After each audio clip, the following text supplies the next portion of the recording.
Hey guys, tonight we're going to dim the candles, shuffle into our drafty stone bedrooms, and try to get some sleep. Medieval style.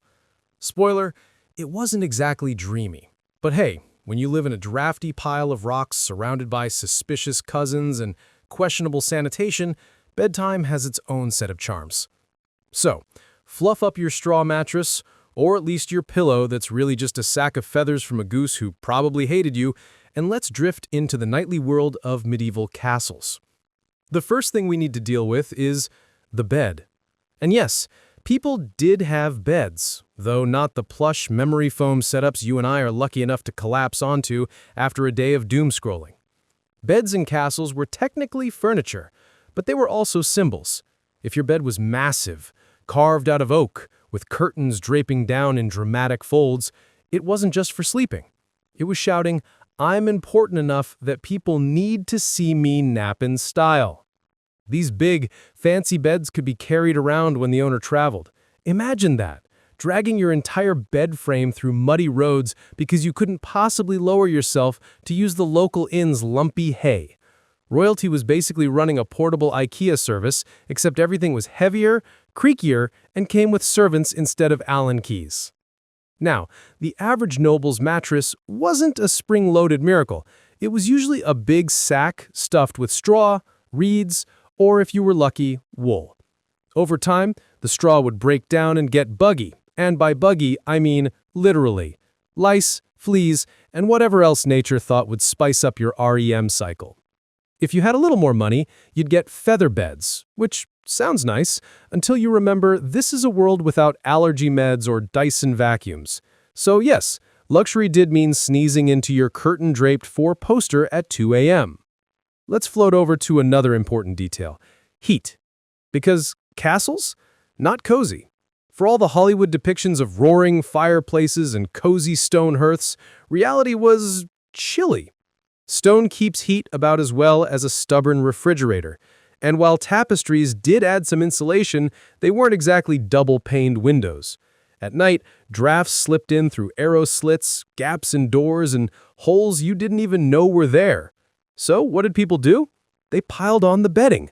Layer after layer of wool blankets, fur throws, and anything that wasn't crawling with too many fleas. A wealthy person might have ermine or fox skins at the foot of the bed, both decorative and practical. Meanwhile, the servants? They slept by the fire, if they were lucky, or on mats thrown down in drafty hallways. Romantic, right? Oh, and about those fires. Yes, fireplaces existed, but they were inefficient little beasts. A lot of the smoke actually stayed inside the room because chimneys were still an evolving technology in many places. Imagine trying to get some shut-eye while the air fills with wood smoke. Technically warm, but also technically coughing yourself awake all night. Now, bedtime wasn't just about sleep. It was about privacy, which in castles was pretty much impossible. The lord and lady might have private chambers, but even then, private often meant servants curled up on the floor nearby or attendants waiting just outside. If you were royalty, your bedroom was practically a stage. People came in and out constantly, whether to help you dress, bring you food, or just stand there, because that's how courts worked. For lesser nobles or guests, the situation got even less glamorous. You might be sharing a room with multiple people, or, brace yourself, a bed. Yes, bed sharing was a thing, not in the modern romantic sense, but because there just weren't enough beds to go around. Travelers, nobles, even monarchs sometimes found themselves tucked in with someone they'd rather not have within sniffing range. Imagine trying to get comfortable while a sweaty cousin snores beside you, wrapped in his own questionable hygiene. Let's drift now to the concept of segmented sleep. You see, medieval people didn't necessarily expect to sleep through the whole night in one go. Instead, they had what was called first sleep and second sleep. The idea was that you'd go to bed shortly after sunset, because what else are you going to do when the candles cost a fortune and the Netflix of the time was basically listening to minstrels argue about theology? You'd sleep for a few hours, wake up around midnight, and spend an hour or two doing, well, anything. Praying, chatting, even sneaking in some, let's call it, marital diplomacy. Then, after this midnight intermission, you'd roll over and head into second sleep, drifting until dawn. This was perfectly normal, and people wrote about it like it was just part of life. So, if you ever find yourself waking up at 2 a.m. and scrolling TikTok, just know you're basically living like a medieval baron minus the fleas. But we can't glide past the smells, because medieval castles had a unique fragrance. Remember, sanitation wasn't exactly thriving. Even if the Great Hall had rushes strewn on the floor to absorb spills and dropped food, those rushes also absorbed everything else, like chamber pot accidents, animal droppings, and general filth. Bedrooms weren't immune either. You had chamber pots tucked away for convenience, but emptying them didn't always happen promptly, which meant nighttime aromas were memorable. This also ties into another aspect of castle nights: noise. You might imagine things going quiet after dark, but no. Dogs barking in the courtyard, guards tromping around, servants clattering about at odd hours, and the general creaks and groans of an old stone building meant sleep was never totally peaceful. Add in occasional rat making a daring dash across the floorboards, and you've got quite the lullaby. Now, let's glide gently into the topic of night security. Castles were fortified, yes, but paranoia never sleeps. Guards patrolled, drawbridges were pulled up, and gates locked tight, but for those inside, the idea of safety was sometimes an illusion. Fires could break out, enemies could sneak in, or your own relatives might decide the middle of the night was a perfect time for a little coup. So, even in bed, nobles often kept weapons nearby. Imagine trying to drift off knowing there's a dagger under your pillow, not because you're edgy, but because Uncle Jeffrey might stage a midnight rebellion. And speaking of rebellion, if you were unlucky enough to be a prisoner in one of these castles, your night was an entirely different ordeal. Dungeons were damp, cold, and often infested. You might be chained, you might be in the dark, and you were definitely uncomfortable. Sleep wasn't so much restful as it was survival. But before we wrap up this first gentle wander through castle nights, let's not forget dreams. Medieval people had fascinating relationships with dreams. They often believed dreams were divine messages, omens, or moral lessons. A nightmare wasn't just about indigestion from too much roasted boar, it might be a warning from God, which meant people sometimes woke from their segmented sleep not only chilly and smoky, but also convinced that their subconscious was trying to ruin their day in advance. So, as you tuck yourself into your modern, relatively bug-free bed tonight, just remember, if you lived in a castle, your sleep would be a symphony of cold drafts, snoring servants, smoky fires, barking dogs, ominous dreams, and possibly the faint sound of someone emptying a chamber pot. Cozy, right? All right, so we've established that medieval castle sleep was, well, less luxury hotel and more drafty group sleepover with fleas. But now, let's float through the actual sleeping arrangements. Because in a castle, where you slept wasn't just about comfort. It was basically a chart of how important you were. Let's start with the obvious, the lord and lady of the castle. They had the main chambers, usually up a floor or two because ground level was just too risky. Raiders, thieves, or just the occasional nosy servant sneaking by. Their bedchamber was a semi-private sanctuary. Semi-private, of course, meaning about as private as your average modern cubicle. These chambers usually had the biggest, fanciest bed in the house, complete with curtains. Curtains weren't just for drama. They were insulation, sound barriers, and, let's be honest, a way to block the sight of random servants wandering in while you were drooling in your sleep. The lord and lady would often share this bed, although in some cases they had their own separate ones nearby. Medieval marriages weren't all about romantic cuddling, after all. Then we moved down a notch, the children. And yes, noble children were rarely tucked into adorable nurseries with wallpaper ducks. Instead, they might sleep in adjoining rooms or even in the same chamber as their parents, especially when young. Privacy wasn't really a thing for kids. The idea of giving them their own bedrooms to express themselves with hand-drawn doodles of ponies on the wall would have baffled a medieval noble. As they grew, noble children might be sent off to other households for fostering, which meant sleeping arrangements shifted depending on whose castle you were crammed into. Sometimes they shared beds with other children, or with a nurse, or even with a gaggle of attendants. It was less about personal comfort and more about, you're alive and indoors, so you're fine. Next down the line, the servants. Servants slept everywhere, in corridors, in antechambers, by fireplaces, basically anywhere you could fit a body. Some slept on benches with cloaks pulled over them, others curled up on straw pallets thrown down in corners. And if they were attached to a high-ranking person, like a lady-in-waiting or a chamberlain, they might even sleep in the same room as their master. This wasn't just loyalty, it was practical. You needed someone on hand at all times to fetch water, poke the fire, or deal with sudden emergencies, like an enemy attack, or, more realistically, a stubborn pillow full of itchy straw. And let's not forget the guards. Night watchmen didn't exactly get tucked into cozy beds. They slept in shifts, often on makeshift mats near the gates or towers, ready to leap up at a suspicious rustle. Imagine being half asleep in full armor because you're one bad nap away from losing your job and possibly your head. Guests were a whole other ordeal. Hosting guests in a castle meant rearranging sleeping spaces. Important guests might get their own chambers, complete with beds borrowed or hastily stuffed for the occasion. Lesser guests, they could end up bunking together. Bed sharing, as mentioned before, wasn't scandalous. It was survival.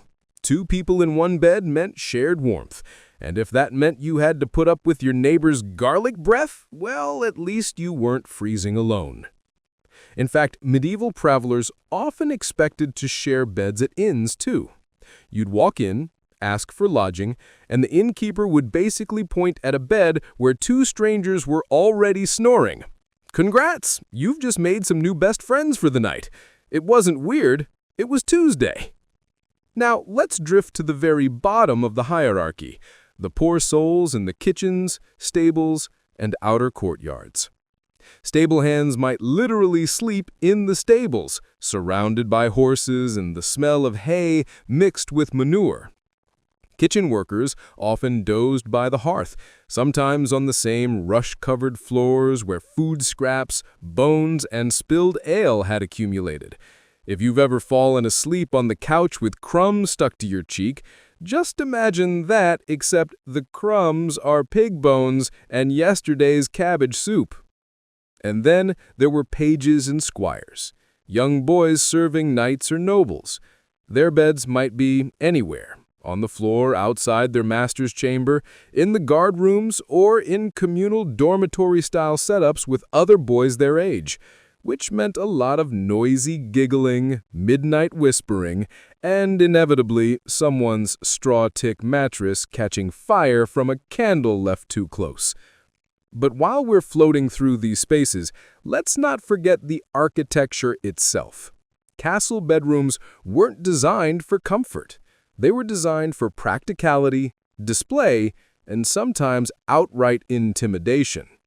A lord's chamber might double as a council room during the day, which meant your bed wasn't just a bed, it was furniture that made a political statement. It was big, it was showy, and it said, yes, I am powerful enough to sleep here while 20 people are standing around arguing about taxes. And because castles were multi-purpose spaces, you often had people coming in and out at all hours. Servants tending fires, guards doing rounds, messengers barging in with news. If you were hoping for uninterrupted sleep, you were probably out of luck. A medieval castle at night was less like a peaceful retreat and more like a 24/7 airport terminal. Now, let's glide over to the idea of ladies' chambers. Women of rank often had slightly more private arrangements, especially if they were married to powerful men. Ladies-in-waiting would sleep nearby, ready to assist, gossip, or act as human alarm clocks. And yes, gossip was basically a full-time job. Imagine trying to sleep while your ladies-in-waiting whisper endlessly about who looked fat in yesterday's feast tunic. That's medieval ASMR for you. For queens, things got even weirder. The royal bedchamber was practically public property.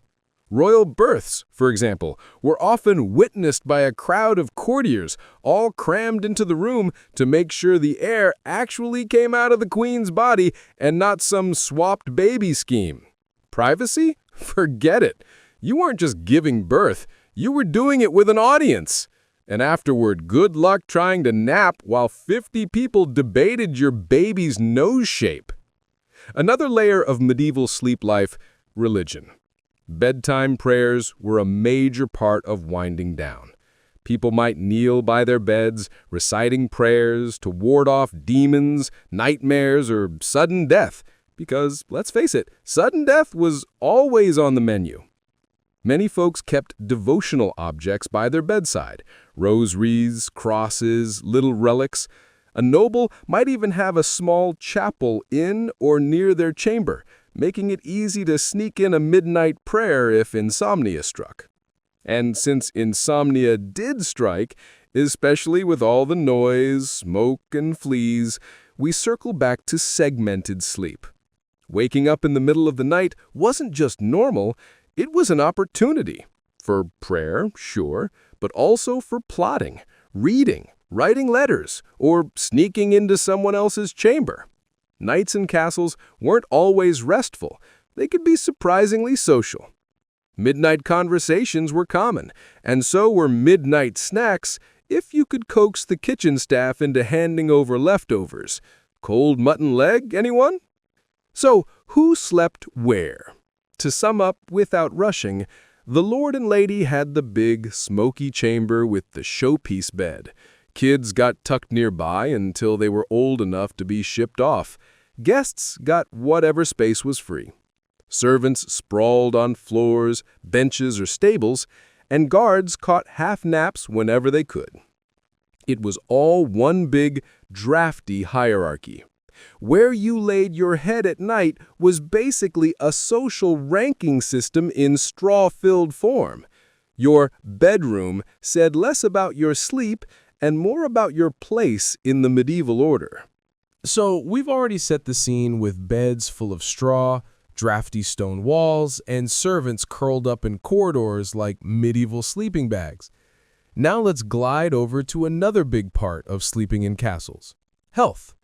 Or, more accurately, trying to stay alive in the dark while surrounded by smoke, fleas, and questionable medical theories. Because bedtime in the Middle Ages wasn't just about shutting your eyes. It was also about fighting off the invisible world of humors, spirits, and illnesses that medieval folks were convinced lurked in the night. Let's start with the medical theories. If you cracked open a medieval health manual, and yes, they existed, you'd quickly realize that people were very concerned with how you slept. Doctors, or at least people who claimed that title, gave detailed instructions on the correct way to lie in bed. The consensus? Sleep on your right side first, then switch to your left. Why? Because the stomach supposedly digested better that way, and digestion was pretty much the main obsession of medieval medicine. Everything came back to whether your dinner of roast swan and spiced wine was settling properly. Sleeping on your back was discouraged. Apparently, it made you more likely to have nightmares, or even demonic visitations, which, is not exactly the best bedtime story to tell children. Sleep on your back, and a demon will sit on your chest. Comforting. And don't even think about sleeping face down. That was considered dangerous. It could suffocate you, disrupt your humors, or, my personal favorite medieval reasoning, make you more likely to have sinful thoughts. Yes, apparently, sleeping face down was just too close to moral collapse. Now, let's float into the remedies people used for sleep problems. Insomnia was a thing, even back then. And if you couldn't sleep, medieval advice ranged from the mildly reasonable to the aggressively ridiculous. One common suggestion: warm milk with honey. Yes, that's actually medieval. So if you've ever tried that as a bedtime trick, congratulations, you've been living like a 14th century monk. Other remedies were less appetizing. Some physicians recommended mixing lettuce seeds into wine. Others suggested rubbing herbs like chamomile or poppy around your head. Then there were the more eccentric cures, like placing a piece of raw meat on your forehead to draw out the heat. Because nothing says sweet dreams like lying in bed with beef draped over your face. And, of course, there was always the classic prayer. If you couldn't sleep, you were advised to say psalms, repeat the Lord's Prayer, or meditate on Christ's suffering, which, to be honest, isn't exactly a soothing bedtime story either. Imagine lying awake at 2 a.m. thinking about crucifixion. Not exactly melatonin. Speaking of prayers, religion really shaped how people viewed the night. Darkness was considered spiritually risky. The night was when demons prowled, witches did their thing, and temptations ran wild, which is why people were extra careful about how they went to sleep. They might sprinkle holy water near their bed or keep relics under their pillows. Some wore protective charms to keep nightmares away. Dreams themselves were a big deal. Today, if you dream about being chased by a goose, you might just blame late-night pizza. In the Middle Ages, you'd probably run to a priest or a dream manual to figure out what God, or the devil, was trying to tell you. Dreams were categorized. Some were natural, caused by your bodily humors.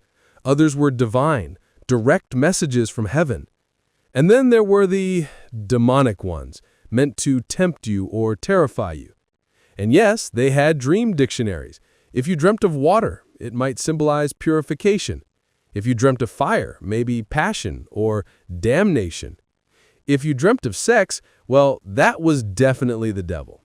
Always the devil. Medieval people could turn pretty much anything into a moral crisis. Let's slide into another nighttime reality: sickness. Castles were not exactly germ-free. Between the smoke, the drafty halls, and the close quarters, respiratory problems were common. Asthma, coughing fits, and fevers often got worse at night. And when you were sick, your bed became less of a comfort zone and more of a medical battlefield. Doctors might recommend sleeping propped up if you had trouble breathing. They might suggest fumigating the room with herbs, basically smoking it out with thyme, sage, or rosemary, which probably smelled nice, but let's be real, it didn't exactly cure the plague. Oh, and about the plague, because we can't glide past it. During outbreaks, sleep was both feared and craved. On the one hand, you wanted rest to build strength. On the other, people worried that sleeping too much made you vulnerable to bad air or miasma. You might literally wake up dead, which meant bedtime carried its own special anxieties and plague years. And then there were nighttime remedies of a more intimate nature. Medieval people were very concerned about night emissions, which they believed could weaken the body. Doctors wrote entire treatises about how to avoid them. Tips included not eating spicy foods at night, sleeping in a cool room, and avoiding overly soft beds. Yes, apparently feather mattresses were considered dangerously erotic, which really makes you rethink all those curtains and cushions. Herbal concoctions were also prescribed for calming the passions. Lettuce, once again, was popular. Yes, lettuce wasn't just salad. It was basically medieval Ambien. Some texts recommended drinking lettuce juice or lying on lettuce leaves to cool the body. Somewhere in a castle, there was probably a very confused servant watching their lord tuck into bed on a pile of produce. And now, let's not forget the role of sound in health and sleep. We've already mentioned barking dogs and clanking guards, but medieval people also worried about music at night. Some thought soft music could soothe the soul and help digestion. Others worried that it might actually excite the body and prevent rest. So, bedtime music was a gamble. If you had a lute player strumming gently in the corner, you might drift off, or you might end up pacing the hallways thinking too much about your mortality. And finally, let's glide into the most universal medieval sleep aid: alcohol. Wine, ale, mead, these were all considered perfectly legitimate ways to prepare for bed. A nightcap wasn't just a quaint phrase, it was literal advice. Doctors often recommended a little warm wine spiced with herbs before sleep. Of course, when a little turned into half a jug, the result wasn't exactly restful sleep so much as blackout snoring. But hey, at least you weren't awake worrying about demons. So health and sleep in the Middle Ages boiled down to a mix of superstition, herbs, and slightly gross remedies. Don't sleep on your back, don't eat garlic before bed, don't let demons sit on your chest, and for the love of God, don't dream about sex. Sprinkle in some lettuce leaves, chug some wine, and you are good to go. And yet, despite all the prayers, herbs, and raw beef face masks, the reality was the same. Medieval sleep was restless, noisy, and usually itchy. But it was also deeply woven into their worldview. Night wasn't just downtime. It was a battlefield of health, morality, and divine messages. So far, we've been wandering around a sort of generic medieval castle, with smoky fires, straw beds, and everyone snoring in inconvenient places. But of course, Europe wasn't one big copy-and-paste castle. Different regions had their own quirks when it came to sleeping, because if there's one thing we humans love, it's finding multiple, slightly worse ways to try to rest. Let's float first to England. England. Cold, damp, and overcrowded. If you've ever lived in a damp British house and complained about the draft, congratulations, you already understand medieval English castles. These were notoriously chilly, with the climate doing its best to make sure you never quite felt dry. English lords and ladies piled on wool blankets and furs, but they still shivered through the night. And yes, their servants had it even worse. One particular English quirk: overcrowding. Castles doubled as administrative centers, courts, and glorified hotels for anyone connected to the crown, which meant guests, lots of them, constantly needed space. So, beds were shared even more frequently, and guest chambers were often stuffed to bursting. Imagine you're traveling to visit the king, expecting royal treatment, and instead you're crammed into a smoky side room with 3 bishops and a dog. That's English hospitality, 13th century style. English chronicles also mention the problem of night soils. Yes, that's a poetic way of saying chamber pot overflow. Emptying waste at night was inconvenient, and in damp English castles, that meant corridors with the occasional surprise puddle, which makes walking barefoot to the fire at 2 a.m. less cozy and more, let's say, character building. France. Slightly fancier, still drafty. Now, let's drift across the channel to France. French castles had many of the same issues: stone walls, poor heating, but they leaned harder into style. The French nobility were obsessed with displaying refinement, even in bedchambers. Beds were often more elaborate, with embroidered fabrics, silk hangings, and carved headboards that screamed, "Yes, I am wealthy enough to sleep under a portable stage set." French nobles also had a more taste for perfumes and scented bedding. Herbs, lavender, and rosewater might be sprinkled around to counteract the smell of smoke and humanity.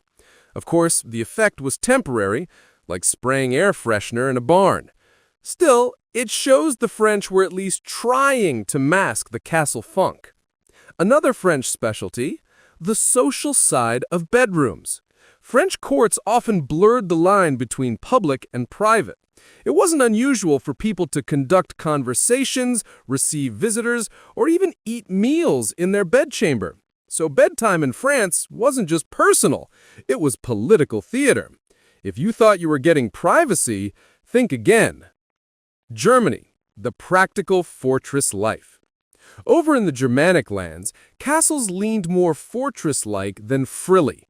Thick stone walls, high towers, and an emphasis on defense meant that bedrooms could feel more like bunkers than boudoirs. Sleeping arrangements often reflected that martial spirit. Knights, squires, and retainers sometimes slept in communal halls, with rows of pallets or straw sacks. These weren't cozy slumber parties, they were practical.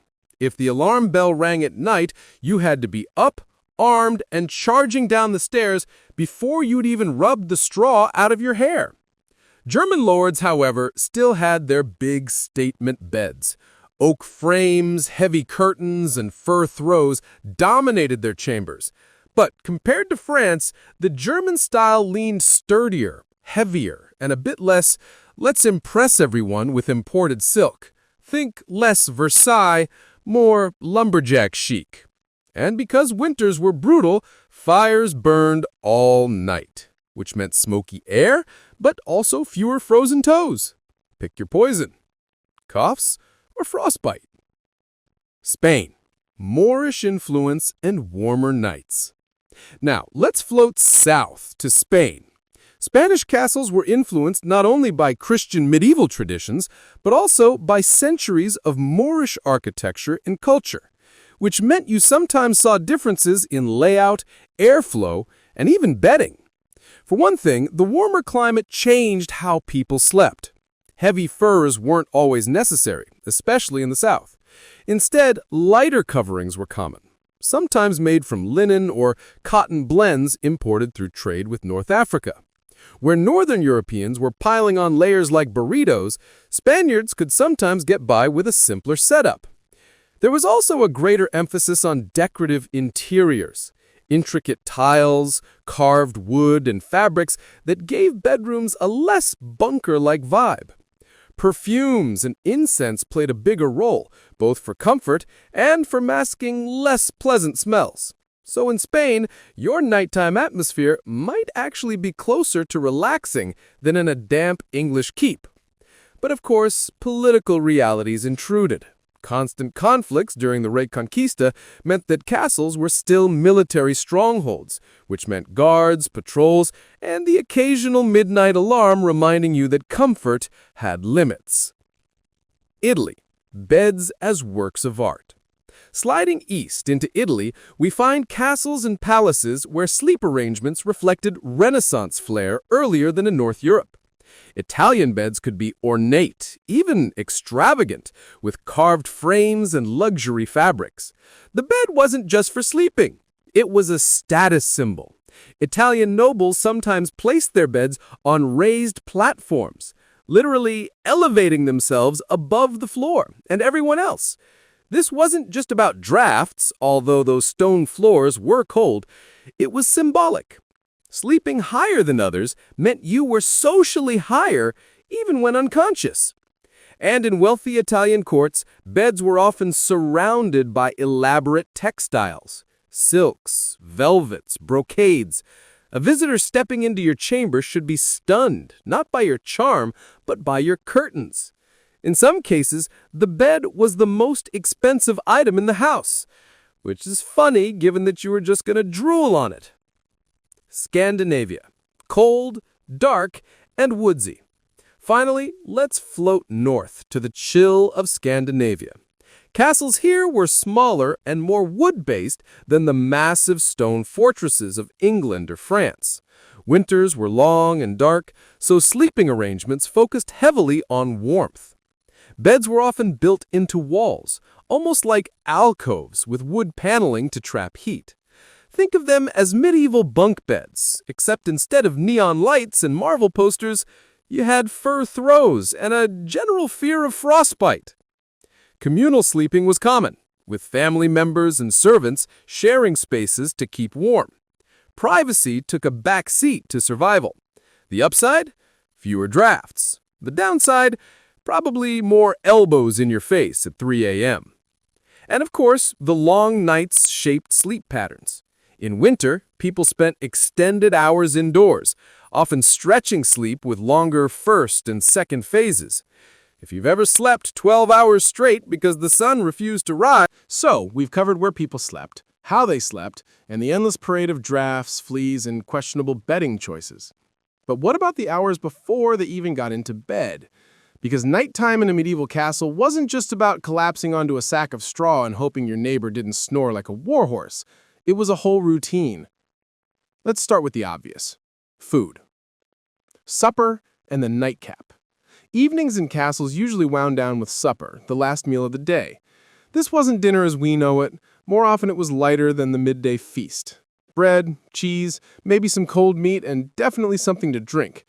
And by something, I mean ale or wine, because water wasn't exactly a trusted bedtime beverage. If you were wealthy, you might spice your wine with herbs, nutmeg, cinnamon, cloves, imported at great expense. Think of it as medieval mulled wine. Except instead of sipping it at a cozy Christmas market, you were drinking it in a smoky hall surrounded by coughing nobles and barking dogs. And yes, people absolutely drank before bed. The nightcap was a real medieval thing, usually a warm drink to soothe digestion and help you drift off. A little wine with honey, a spiced ale, or if you were feeling fancy, almond milk mixed with sugar. Because nothing says wealth like sipping sweetened nut juice in your drafty stone chamber. Entertainment before bed. Now, what if you weren't ready to sleep? Castles had entertainment options, though calling them options might be generous. Music was a big one. Minstrels, lutes, harps, maybe even someone singing ballads about knights and doomed lovers. Not exactly Netflix, but it passed the time. Storytelling was another favorite. People loved a good tale, whether it was Arthurian legends, religious parables, or straight-up gossip disguised as moral fables. Imagine a nobleman saying, "And then the greedy knight got boils all over his face, while everyone side-eyes Sir Geoffrey at the end of the table." Very subtle. Games also made appearances. Dice, board games like chess, or something called tables, which was basically backgammon. And if you were less refined, there were rowdier games involving wrestling, riddles, or, of course, drinking contests. Nothing like passing out on the rushes to really round off your evening. The religious wind-down. But let's glide back to the serious side. Night was spiritually risky, so bedtime usually included prayers. Nobles might kneel at a bedside shrine, reciting psalms or asking for protection against bad dreams and worse demons. Some read devotional books if they were literate, while others had servants read to them in soothing monotones. Think of it as an audiobook subscription, but with parchment and candle wax. And monasteries, of course, had the most regimented routines. Monks followed strict schedules with set prayers at night, sometimes even waking up in the middle of their segmented sleep from midnight services. Imagine being halfway through your dream about bread and suddenly getting dragged out of bed to chant psalms in a freezing chapel. Holy yes! Restful? Not so much. Now, hygiene before bed is where things get questionable. Bathing wasn't a daily habit. In fact, it wasn't even a weekly habit for most. But people did have little routines. Washing hands and face with a basin of water was common, especially for nobles. Teeth, though? Not so much. Toothbrushes weren't a standard item, and mouthwash was usually wine or vinegar swished around for freshness. Romantic. And servants might also brush down their master's hair before bed, not as a spa ritual, but as an attempt to control lice, which, spoiler, never really worked. But hey, effort counts. And for those with skin problems, rashes, boils, or the dreaded medieval acne, bedtime remedies could get interesting. Ointments made of herbs, animal fats, or even mercury were applied before bed. Yes, mercury. Nothing says sweet dreams than slowly poisoning yourself in the name of clear skin. Nighttime gossip and business. One underrated aspect of castle evenings was gossip. After the formalities of meals and prayers, people often retreated to smaller chambers to whisper, scheme, or just complain about the cook. The bedchamber, remember, was never entirely private. It was part bedroom, part lounge, part office. Important discussions often happened at night. Kings, queens, and lords sometimes used the quiet hours to meet with close advisors, or, more entertainingly, to argue with family members about inheritances. Because nothing says goodnight like your cousin threatening to contest your claim to that one sheep pasture. And of course, there was always the possibility of sneaking around. Lovers meeting in secret, messengers slipping letters under doors, rival factions quietly plotting. Castles may have been drafty, but they were also buzzing with midnight politics. And yes, we have to mention it. Marriage beds weren't just for sleep. Castles were dynastic machines, and producing heirs was basically a full-time job, which meant that marital diplomacy was often a nighttime duty. The presence of attendants and servants in the room made this less romantic and more awkward. Privacy was minimal, and in royal households, sometimes witnesses were actually required to confirm that the marriage had been consummated. Nothing kills the mood like a court official scribbling notes in the corner. But even outside the royal spotlight, the idea of nighttime intimacy was tangled up with religion. Church teachings laid out rules about when it was appropriate or inappropriate. Certain feast days were off limits, Sundays were frowned upon, and don't even think about it during Lent. Basically, half the year was a medieval no-go zone, which might explain why so many nobles found creative loopholes or just ignored the rules entirely. Servants at night. Let's not forget the servants again. While their masters wound down with mulled wine and psalms, servants were bustling around preparing beds, refilling braziers, and setting up chamber pots. Their day didn't really end when the Lord went to bed, it extended into the night. Some even acted as human alarm clocks. In big households, a servant might literally wake people at certain hours, tapping them or lighting candles. Forget iPhone alarms, you had Jeffrey the page shaking your shoulder at dawn because you'd overslept prayers. So what did people actually do before bed? They ate, they drank, they played games, they prayed, they schemed, they complained, and sometimes they produced heirs. In other words, not that different from today, except with way more lice and fewer Netflix options. Night in a castle wasn't just about sleep. It was a whole social world, equal parts ritual, business, and boredom. And by the time you finally crawled under your blankets, you were probably too exhausted or tipsy to notice the fleas anyway. So here's the thing about medieval castles. Bedrooms weren't just for sleeping. They were political stages where the personal and the public blurred in ways that feel, well, awkward to us, but totally normal for them. Because if you were a noble or a king, your bedchamber wasn't just the coziest or draftiest room in the castle. It was the space where power was literally performed. Who got to enter? One of the most telling things about a person's importance was whether or not they got to enter your bedchamber. For a king or queen, access was everything. It was a privilege, a favor, sometimes even a bribe. High-ranking nobles would literally fight for the right to carry the monarch's chamber pot or help with bedclothes. Yes, you heard that right. Prestige was sometimes measured by how close you got to the royal pajamas, because proximity meant influence. In France, this was codified into ceremony. By the time we hit the Renaissance, the king's lever, waking up ceremony, and coucher, going to bed ceremony, were full public rituals. Courtiers lined up to watch the king brush his teeth, or more accurately, not brush his teeth, and climb into bed. Imagine putting witness to bedtime on your resume. But the roots of this kind of ceremony were already in the medieval period. Bedrooms doubled as semi-public spaces, especially in royal households. They were offices, reception rooms, gossip dens, and places to show off who mattered most. Beds as thrones. The bed itself became a kind of throne, elaborately carved, draped in silk or velvet, raised on platforms. These weren't humble little sleeping setups, they were statements. A medieval four-poster wasn't just to block drafts, it was a literal stage. Rulers often received guests in bed, not lying down with a nightcap, of course, though honestly, that would be kind of iconic, but propped up with pillows, surrounded by attendants. The visual said, "I am at rest, yet I am still your lord." A power move in pajamas, basically. And if you were really important, your bed followed you around. Royal households carted massive beds from castle to castle, setting them up in chambers prepared with elaborate hangings. Portable power in blanket form. Births in the bedchamber. Let's float over to childbirth.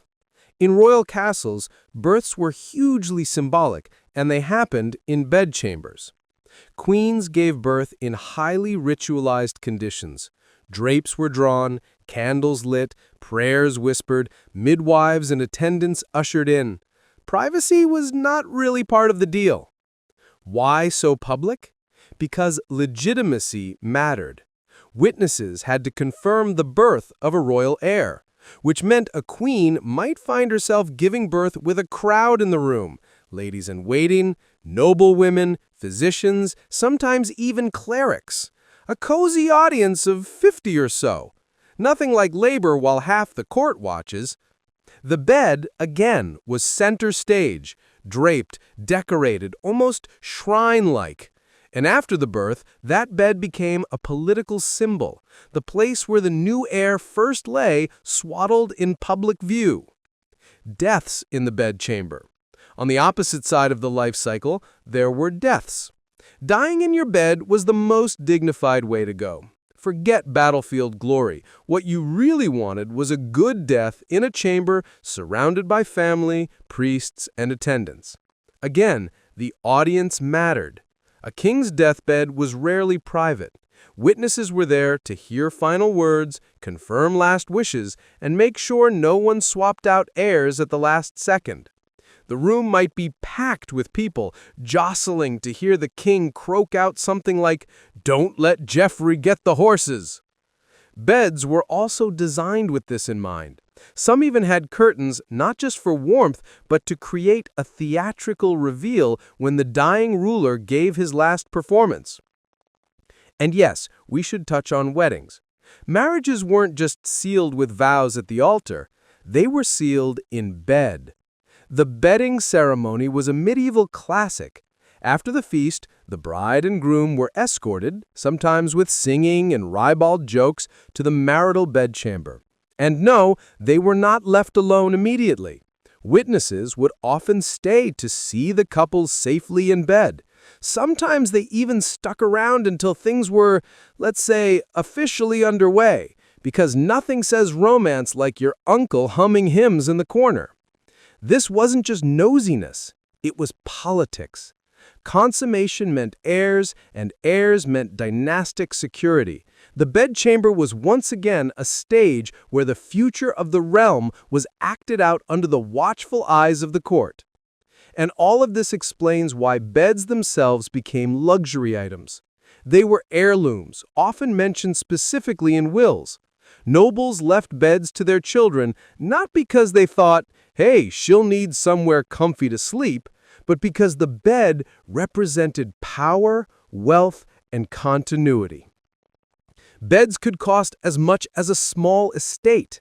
Silk hangings, feather mattresses, carved posts, embroidered covers. These were investments in image. The richer and fancier your bed, the stronger the message you had arrived, literally. So, in the medieval castle, the bedchamber wasn't just a place to crash after too much spiced wine. It was the backdrop for births, deaths, politics, gossip, and marriages. A room of ceremony disguised as a room of rest. And if you thought your bedroom was private, medieval royals would laugh, then invite 30 of their closest frenemies in to watch them brush their hair before bed. So, imagine yourself tucked into bed in a medieval castle. You've had your last mug of ale, you've mumbled your bedtime prayers, and you're lying there under a mountain of scratchy blankets. What was the atmosphere actually like? The sounds, the smells, the background symphony of castle life. Spoiler, it wasn't exactly peaceful. The soundscape of night. First, the sounds. Castles were never silent. The stone walls amplified everything, every shuffle of feet, Every creak of timber beams, every clang of a dropped pot echoed like a drum. Privacy was rare. You could often hear conversations from the next chamber, whether you wanted to or not. Wind was a constant player in the night orchestra. Medieval castles weren't airtight, no matter how many tapestries you hung on the walls. The wind whistled through arrow slits, rattled shutters, and moaned in corridors. Romantic if you were in a poetic mood, maddening if you were just trying to sleep. Animals added to the soundtrack. Dogs slept inside halls, barking at shadows or whining in their dreams. Horses stomped in stables just beyond the walls. Cats yowled. Geese, yes, people sometimes kept geese as a sort of feathered alarm system, honked at the slightest movement. And then, of course, there were owls, bats, and the occasional wolf howling from the forest. A medieval nighttime playlist was equal parts lullaby and chaos. And we can't forget the human noises. Servants still moved around at night, stoking fires or fetching water. Guards paced the walls, calling to each other at intervals to prove they were awake. In some places, bell towers rang the hours, slicing through the dark with a steady rhythm. And of course, there was snoring. Whole households of people in communal sleeping arrangements meant one loud sleeper could set the tone for the night. The smells of a medieval night. Now let's drift into smell. Honestly, brace yourself, because while we love the fantasy of roses and incense, the real fragrance profile of a castle was different. Smoke was everywhere. Fires burned constantly, whether in great halls or small chambers. Wood smoke seeped into tapestries, bedding, and clothes. You probably smelled like a campfire 24/7. Cozy, in theory, but combined with other scents, not so dreamy. Chamber pots were another strong contributor. They were emptied in the morning, not necessarily during the night, which meant that distinctive aroma lingered, especially in crowded chambers. Multiply that by dozens of people, and you get a perfume no candle could mask. Then there were the animals. Castles were working environments. Horses, cattle, pigs, and chickens lived nearby, sometimes literally inside the walls, which meant the smell of manure drifted into living spaces, not to mention the guard dogs, the ferrets for hunting, and the occasional hawk or falcon perched indoors. Add to this the human element. Hygiene wasn't a strong point, as we've discussed. Baths were occasional at best, laundry even rarer. Sweat, leather, damp wool, unwashed hair, and herbal ointments all mingled into one complex bouquet. Let's just say that if you time traveled back to a medieval night, your nose would have some adjusting to do. Candles, lamps, and firelight. We also have to talk about lighting, because it shaped both smell and sound. Candles, usually made of tallow, the fat of sheep or cows, were the standard. And yes, they smelled exactly like you think. Smoky, greasy, faintly meaty. Beeswax candles were far nicer, with a sweet scent and brighter flame, but they were expensive luxuries, mostly reserved for chapels or the wealthiest chambers. Oil lamps were another option, but they gave off their own strong smell, depending on the oil used. Olive oil if you were lucky. Fish oil if you weren't. Imagine trying to nod off while your lamp gives the room a faint ode to sardine. And let's not forget the constant crackle of fires. Fireplaces hissed, popped, and smoldered, filling the air with sparks and smoke. Logs shifted in the dark. Ash fell softly. Fires were both comfort and hazard, the ever-present background to medieval life. Nighttime disturbances.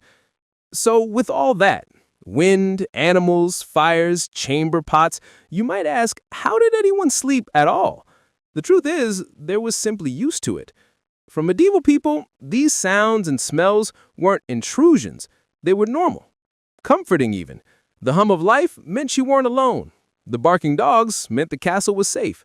The smoke meant warmth. But still, there were disturbances that could jolt you awake. Rats scurrying in the rafters, a servant tripping with a jug of water, guards shouting at suspicious noises outside the walls, or worse, the alarm bell sounding in the dead of night. Fire, attack, or disaster. And even if nothing dramatic happened, there was always the unpredictability of human neighbors. A noble might call for wine at midnight. Children might cry. Someone might be loudly sick from overeating. And in a crowded hall, you didn't get to roll over and pretend it wasn't happening. the emotional atmosphere. Now let's float one step further. The emotional side of the night. Medieval people were more afraid of the dark than we are. The night was full of danger, both physical and spiritual. Ghosts, demons, witches, thieves. These fears were heightened by the sensory overload. Every creak might be an intruder. Every gust of wind could be a spirit. Every shadow was suspicious. That's why prayers before bed were so crucial. Not just tradition, but psychological comfort. A whispered Ave Maria helped you tune out the rats scratching in the walls. A little charm hung above the bed. Maybe a saint's relic, maybe a sprig of herbs, offered reassurance against nightmares. So the medieval night was never truly silent, never scentless, never calm. But for those who lived it, the chorus of noises and smells was simply the texture of life, like our modern hum of traffic or the buzz of electronics. It was just there, constant, familiar. So, if you picture medieval sleep as serene silence under the stars, adjust the image. It was more like dozing off in a crowded campsite inside a stone echo chamber that doubled as a barn. And yet, somehow, they made it work. So far, we've floated through beds, blankets, food, smells, and all the little routines that shaped medieval sleep. But beneath the cozy layers of wool and smoke, the night was never entirely safe. Castles might have looked strong and solid by day, but after dark, that's when the fears crept in. Some practical, some superstitious. All part of the nightly experience. Fire, the constant threat. The number one fear wasn't an invading army, it was fire. Castles were full of wooden beams, floors, and roofs.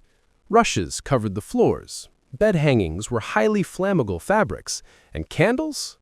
Everywhere. Open flames lit rooms, corridors, staircases.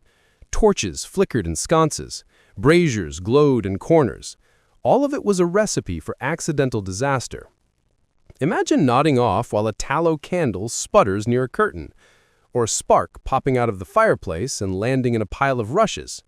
One tiny accident could turn a castle chamber into a torch, and once fire spread, good luck stopping it with medieval buckets. That's why castles employed night watchmen, whose main job was to patrol and make sure nothing caught fire. They sniffed the air for smoke, checked braziers, trimmed wicks. Think of them as medieval smoke detectors, but walking around in drafty cloaks. And yet, despite precautions, fires did happen. Whole halls went up in flames. In the 12th century, for instance, Windsor Castle suffered a devastating fire, caused, unsurprisingly, by a careless candle. So, if you were lying awake at night, it wasn't just fleas and drafts you worried about. It was the possibility of waking up to smoke and shouting. Attack from the outside. Of course, castles were built for defense, so another fear was attack. Especially during times of unrest, nobles went to bed never entirely sure what the night might bring. Guards patrolled the walls, listening for suspicious noises. Drawbridges were pulled up, portcullises lowered, but no one fully relaxed. Bandits, raiders, or rival lords might choose night for a surprise strike. And sieges, when they happened, didn't exactly respect sleeping schedules. Arrows and flaming projectiles could rain down at any hour. Even if you trusted your walls, there was always the nagging fear of betrayal from within. A disgruntled servant, a bribed guard, a door left unbarred.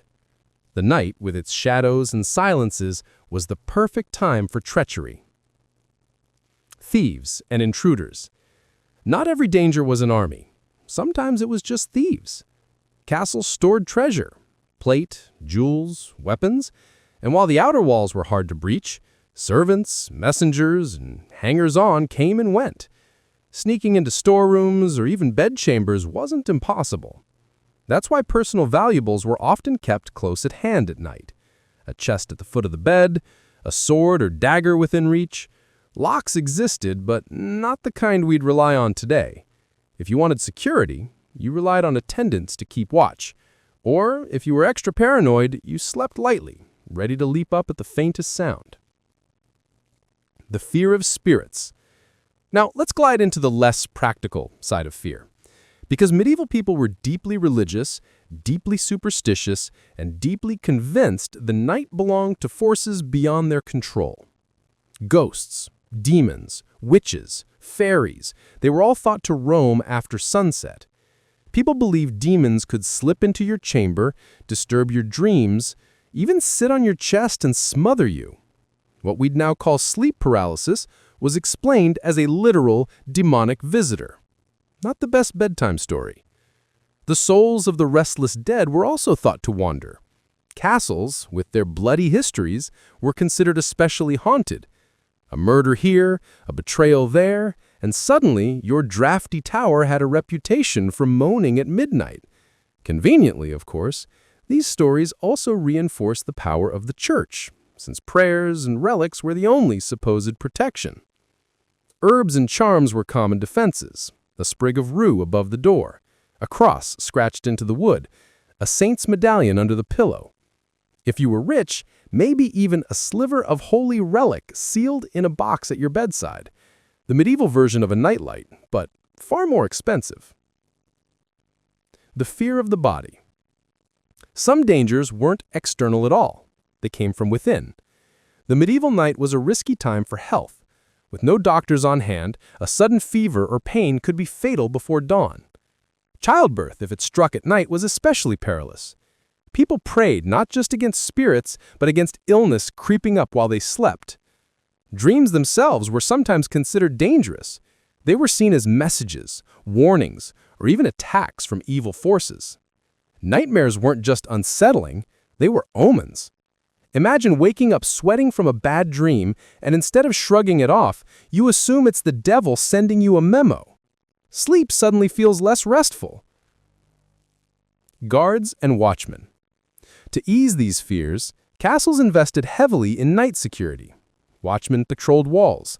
Dogs were left in courtyards to bark at anything unusual. Some castles even had curfew bells, rung to signal it was time to bank fires and lock gates for the night. And while this all sounds reassuring, it also meant noise. Bells clanging, dogs barking, guards shouting, reminders that danger was always being guarded against. The night was less peaceful silence and more organized vigilance. Living with the dark. But here's the interesting part. Despite all these dangers, people adapted. They learned to live with fear, to fold it into routine. Prayer, charms, guards, rituals, all of it was part of making the night survivable. The medieval castle at night was a fortress, yes, but also a place of vulnerability. Behind the walls and tapestries, people carried the same fragile anxieties we do today. Safety, health, the unknown. Only their versions involved fewer streetlights and way more demons. So when you imagine them tucked into bed, remember, it wasn't all cozy feather beds and roaring fires. It was a balancing act between comfort and dread, warmth and paranoia. And for every noble drifting off to dreams of power, there was always someone else lying awake, listening for footsteps in the dark. So let's say you've survived the fleas, the smoke, the barking dogs, and maybe even a demon or two. You're lying there in the castle, trying to get some rest. But how did medieval people actually know what time it was during the night? Without clocks on the wall or glowing phones on the bedside table, how did they track the hours?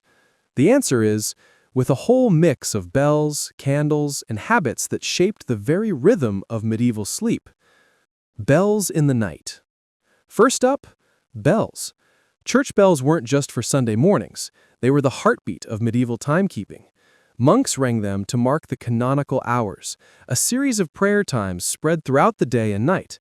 If you lived anywhere near a monastery or cathedral, you'd hear bells at midnight, before dawn, and plenty of times in between. In castles, bells also had a practical role. A curfew bell often rang in the evening, signaling people to bank their fires and settle down for the night. The word curfew literally comes from the French couvre-feu, meaning cover the fire. Picture an entire household drowsily obeying the command to snuff flames before bedtime. Not very cozy, but safer. And if danger struck at night, say a fire or an attack, bells were the fastest alarm system. Nothing jolted people awake like a sudden, frantic ringing. So bells were both a comfort and a source of panic, depending on how urgently they were struck. Water clocks and candle clocks.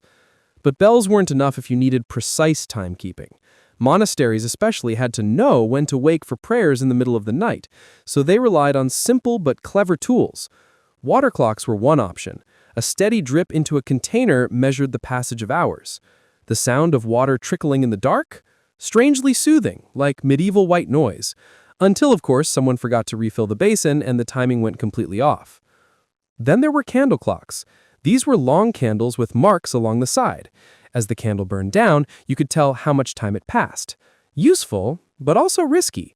One careless tilt and your timepiece turned into a mini bonfire. Still, it worked well enough and you could literally watch time melt away. The body as a clock. For most people, though, time wasn't measured with tools. It was measured with the body. Medieval nights often followed what historians call segmented sleep. People didn't usually sleep straight through for 8 hours. Instead, they often had first sleep and second sleep. You drift off a few hours after dark, wake up in the middle of the night for an hour or two, then fall back asleep until dawn. During that waking period, sometime around midnight, people prayed, tended the fire, checked on animals, or even visited neighbors. It was a kind of built-in intermission. And because it was so common, people didn't panic about being awake at odd hours. It was just the natural rhythm of night. This also meant the night stretched differently. Instead of one long, unbroken block of sleep, it was a cycle of dozing, waking, praying, and dozing again. Time felt less linear, more fluid, almost dreamlike. The role of guards and servants. In castles, timekeeping also depended on human voices. Guards patrolled the walls and often called out to one another at intervals. This wasn't just to prove they were awake, it also let others know what time of night it was. Imagine lying in bed and hearing a muffled shout, "All's well at the second watch." Not exactly a lullaby, but reassuring. Inside, servants also played a role. They were the ones keeping an eye on fires, fetching water, or preparing things for the morning. Their movements helped set the rhythm of the night. If you were half awake and heard servants bustling, you knew dawn wasn't far off. The moon and the stars. And of course, let's not forget the sky. Before city lights dulled the heavens, the night sky was brilliantly visible. People paid attention to the moon's phases and the stars' positions. Travelers, guards, and even ordinary households used the sky as a natural clock. A bright full moon meant more activity. People could move around at night more easily. A moonless night meant deeper darkness, more danger, and more stillness. The cycle of the moon shaped everything, from farming schedules to castle security routines. The experience of time at night. But here's the dreamy part. Medieval people didn't experience time at night the way we do. We're used to precise hours, digital alarms, calendars that micromanage every minute. They lived in a slower, looser rhythm. Bells chimed, fires burned down, candles dripped, bodies stirred. The night was measured in breaths, in rustling rushes, and in the shift of shadows on the wall. It wasn't about being efficient, it was about surviving the dark, making it to dawn, and keeping just enough rhythm to get through prayers and chores. So, if you imagine lying there in a medieval castle, time would feel less like numbers ticking by and more like waves. A bell here, a dream there, a servant's footsteps, a dog barking, a faint glimmer of moonlight through the shutters. Each moment flowing into the next, until eventually the first gray light crept across the stone floor. So the medieval night wasn't just darkness, it was a carefully watched, carefully measured space of time. Bells, candles, stars, bodies, all whispering reminders that the night was passing, slowly, unevenly, but steadily toward morning. So, after hours of bells, prayers, fleas, creaking beams, smoky air, and a few whispered charms against demons, dawn finally arrives. And with it, the rhythm of the castle shifts again. Because the medieval day didn't wait politely for you to feel rested. Once the first gray light seeped into the stone halls, life restarted, whether you were ready or not. Waking up. For most people in a castle, the morning began early. Servants were the first up. They had fires to rekindle, ashes to clear, animals to tend, and masters to rouse. Imagine being shaken awake at dawn to fetch water in freezing weather. Probably not the medieval childhood dream you had in mind. Nobles, of course, had a gentler start. They were woken by attendants, sometimes with a warm drink ready at the bedside. Clothes were laid out, hair was brushed, shoes polished. If you were a lord or lady, your morning began like a miniature ceremony. And if you were a king, your waking was an actual ritual. Attendants bustled in, curtains were drawn, the royal body was dressed, washed, sometimes even perfumed. Advisors hovered nearby, slipping in bits of business before you'd had a chance to rub your eyes. Think of it as a medieval version of checking your email before breakfast, but with way more silk stockings involved. Morning prayers. Before breakfast came prayer. Just as the night ended with whispered psalms, the morning began with fresh ones. Monks rose for lauds, their dawn prayers, while lay people crossed themselves and muttered blessings to ward off the lingering dangers of the night. For nobles, the chapel was often close to the bedchamber. A short shuffle in the half-light, wrapped in furs, brought them to morning mass. The day was framed by religion, as tightly scheduled as any modern morning meeting. Breakfast, sort of. Now about breakfast, don't imagine bacon and eggs sizzling in a pan. Medieval mornings were simpler, sometimes downright austere. Many people didn't eat at all until later in the day, especially during fasting seasons. If you were lucky or rich, you might get bread, ale, maybe some cheese. Monks sometimes had weak beer or watered wine. Children, servants, and workers needed calories, so they often got porridge or leftovers from the night before. For nobles, a light meal might be served in the chamber, bread with honey, maybe a bit of meat or fruit if you were fancy. It wasn't a feast. It was fuel to get you moving toward the real business of the day, managing lands, hearing petitions, or just finding new ways to remind people you were important. Chores and duties began. For servants, the day began in earnest as soon as the castle stirred. Fires had to be kept going, floors swept, rushes refreshed, horses fed and groomed. The kitchen buzzed to life, preparing meals for the hundreds of mouths a castle supported. If you were a craftsman or worker, dawn meant heading to the fields, the smithy, or the workshop. For soldiers and guards, it meant drilling in the courtyard or manning the walls. The castle woke like a hive, each role, each body moving in the place. And if you had been hoping for peace after a noisy night, well, too bad. The clang of pans, the bray of donkeys, the murmur of prayers, the stomp of boots, it all came rushing back with daylight. The disappearance of night. But here's the interesting thing. As the day began, the fears of night faded like mist.